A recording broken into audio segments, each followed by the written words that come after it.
इस एक्सप्लेनर में आपका स्वागत है। आज हम एक ऐसे अदृश्य यानी इनविजिबल हीरो के बारे में बात करने वाले हैं जो हमारे भारी भरकम पावर सिस्टम्स को तबाह होने से बचाता है।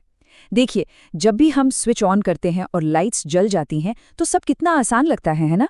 पर इसके पीछे की इंजीनियरिंग अक्सर हमारी नज़रों से छिपी रहती है। और जब चीज़ें गलत होती हैं तो ग्रिड को सेफ रखने के लिए ये मैकेनिकल सिस्टम ही हमारी आखिरी उम्मीद होते हैं। तो चलिए सीधे मुद्दे पे आते हैं। आखिर ये इलेक्ट्रिकल ग्रिड्स इन खतरनाक शॉर्ट सर्किट्स को रोकते कैसे हैं, वो भी बिना किसी उपकरण को जलाए या इंसानी जान को खतरे में डाले? ये कोई छोटा मोटा स्विच बंद करने जैसा बिल्कुल नहीं है। मॉडर्न पावर सिस्टम में बहने वाला करंट इतना विशाल होता है कि आप इसे आसानी से नहीं रोक सकते। ये एक तरह से एक बेहद खतरनाक और अदृश्य पावर को कंट्रोल करने जैसा है।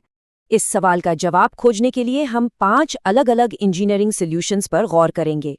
पहले हम सर्किट ब्रेकर की बेसिक बनावट देखेंगे, फिर समझेंगे कि हवा और तेल से इन फॉल्ट्स को कैसे शांत किया जाता है। उसके बाद हम मॉडर्न वैक्यूम और SF6 ब्रेकर्स की बात करेंगे और आखिर में अल्टीमेट सेफ्टी नेट यानी अर्थिंग पर आएंगे। शुरुआत करते हैं हमारे पहले हिस्से से, सर्किट ब्रेकर की बनावट और हमारे सबसे बड़े दुश्मन यानी इलेक्ट्रिकल आर्क का परिचय। ये प्रोसेस कुछ इस तरह काम करता है। जैसे ही सिस्टम में कोई फॉल्ट पकड़ा जाता है, ब्रेकर के फिजिकल कॉन्टैक्ट से एक दूसरे से दूर हो जाते हैं। पर ये हैवी करंट इतनी आसानी से हार नहीं मानता। वो उस खाली जगह को भी कूदकर पार कर लेता है और एक बेहद विनाशकारी आर्क बना देता है। सोचिए, एक ऐसा प्लाज्मा जिसका तापमान सूरज के सतह से भी ज्यादा हो सकता है। ये किसी भी धातु को पल भर में पिघला सकता है। अगर इसे तुरंत क्वेंच या शांत नहीं किया गया तो करंट फिर से फ्लो होने लगता है, जिसे हम रीस्ट्राइकिंग करंट कहते हैं। तो सबसे क्रूशियल पॉइंट यहाँ ये है कि सर्किट को पूरी तरह तोड़ने के लिए इस ब्रेकर को आर्टिफिशियली आर्क वोल्टेज को इतना ज्यादा बढ़ाना पड़ता है कि सिस्टम उस भयंकर इलेक्ट्रिकल आग को आगे जिंदा ही न रख सके। ये बिल्कुल वैसा ही है जैसे आग से उसका ईंधन छीन लेना। इसे अचीव करने के लिए आग को ठंडा करना पड़ता है, उसकी लंबाई बढ़ानी पड़ती है या फिर उसे छोटे छोटे हिस्सों में तोड़ना पड़ता है। आगे बढ़ते हैं पार्ट 2 की तरफ, हवा का इस्तेमाल करके आग को बुझाना। इसे आप खतरे को खींचकर लंबा करना भी कह सकते हैं।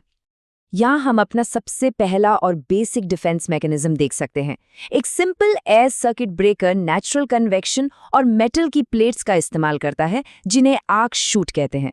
जैसे ही आर्क गर्मी की वजह से ऊपर उठता है, ये प्लेट्स उसे लिटरली छोटे छोटे टुकड़ों में काट देती हैं।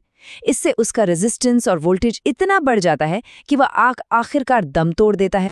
लेकिन एक मिनट रुकिए, जब वोल्टेज बहुत ज्यादा हो तो सिर्फ हवा का खिंचाव काफी नहीं होता।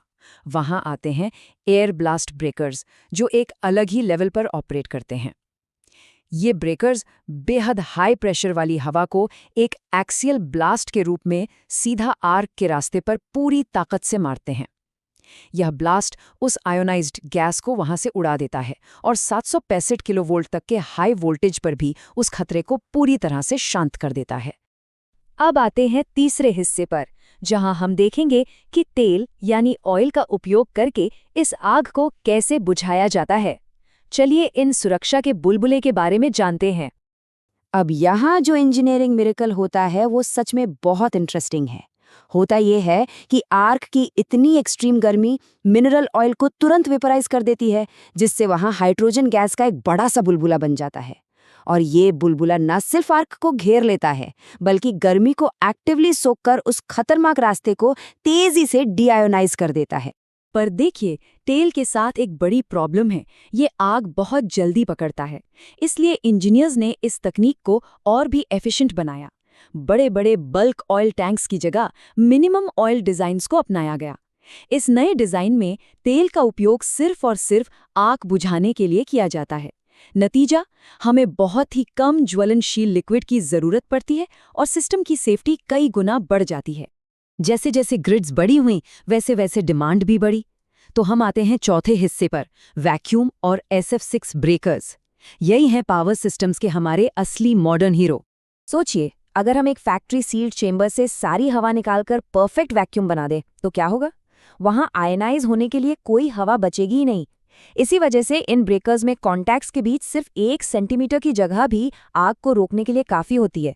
इसका रिजल्ट ये है कि इनमें वियर एंड टियर यानी क्षरण लगभग 0 होता है। ये ब्रेकर्स बिना किसी परेशानी के दशकों तक चलते हैं, लगभग 1 लाख ऑपरेशंस तक। और जब बात आती है सबसे हाई ट्रांसमिशन वोल्टेजेस की, जैसे 800 किलोवोल्ट तक, तब एक ही नाम सामने आता है, सल्फर हेक्साफ्लोराइड या सिंपली SF6 गैस। पूरा पावर सेक्टर इसका फैन है। क्यों? क्योंकि ये हवा से 5 गुना ज्यादा घनी होती है और इसकी आग बुझाने की केमिकल एबिलिटी और थर्मल स्टेबिलिटी एकदम लाजवाब है। ये किसी भी इलेक्ट्रिकल आर्क का दम घोटने के लिए एक परफेक्ट मटेरियल है। इस स्लाइड में आप एक SF6 ब्रेकर के अंदर का मैकेनिक्स देख सकते हैं। ध्यान दीजिए कैसे एक मूविंग पिस्टन, जिसे पफर पिस्टन कहते हैं, फिजिकल फोर्स लगाकर इस घनी गैस को कंप्रेस करता है और फिर उसे सीधा आर्क के बीच से ब्लास्ट कर देता है। ये प्रहार इतना तगड़ा और सटीक होता है कि अक्सर जैसे ही करंट अपने साइकिल में पहली बार 0 पर आता है, आर्क हमेशा के लिए बुझ जाता है। खेल खत्म। लेकिन यहाँ एक सच्चाई जानना बहुत जरूरी है। SF6 जितनी अच्छी इंसुलेटर है, उतनी ही पावरफुल ग्रीनहाउस गैस भी है। ये हमारे पर्यावरण के लिए बिल्कुल ठीक नहीं है। इसीलिए किसी भी तरह के लीक को रोकने के लिए मॉडर्न सिस्टम्स पूरी तरह से सील्ड क्लोज सर्किट डिजाइन पर काम करते हैं और इनकी लगातार मॉनिटरिंग की जाती है। एक बूंद भी गैस हवा में नहीं जानी चाहिए। इसी सील्ड टेक्नोलॉजी की वजह से गैस इंसुलेटेड सबस्टेशंस या GIS का जन्म हुआ। ये कॉन्सेप्ट भारी भरकम हाई वोल्टेज कंपोनेंट्स को एकदम छोटी और सुरक्षित जगहों में फिट कर देता है। ये घनी आबादी वाले शहरों, अंडरग्राउंड स्टेशनों या समंदर के बीच बने प्लेटफॉर्म्स के लिए एकदम परफेक्ट सॉल्यूशन है, जहां जगह की हमेशा भारी कमी होती है। अब बढ़ते हैं आखिरी और सबसे जरूरी हिस्से की तरफ, अर्थिंग। ये हमारी अल्टीमेट सेफ्टी नेट या आखिरी सुरक्षा ढाल है। मान लीजिए अगर सारी एडवांस सिस्टम्स फेल हो जाएं, तब क्या होगा? तब जमीन के नीचे बिछी मेटल की रॉड्स का ये ग्रिड हमारी जान बचाता है। इंजीनियर्स ये सुनिश्चित करते हैं कि इस अंडरग्राउंड ग्रिड का रेजिस्टेंस 0.5 ओम से भी कम हो। इसका मतलब ये है कि कोई भी भटका हुआ हैवी करंट इंसानों को नुकसान पहुंचाने के बजाय सबसे आसान रास्ता चुनता है और सीधे धरती में समा जाता है।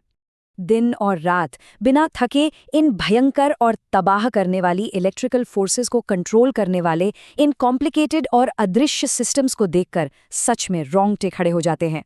सोचिए, ऐसी और कितनी साइलेंट इंजीनियरिंग मार्वल्स होंगी जो पर्दे के पीछे काम कर रही हैं ताकि हमारा मॉडर्न जीवन आराम से चलता रहे।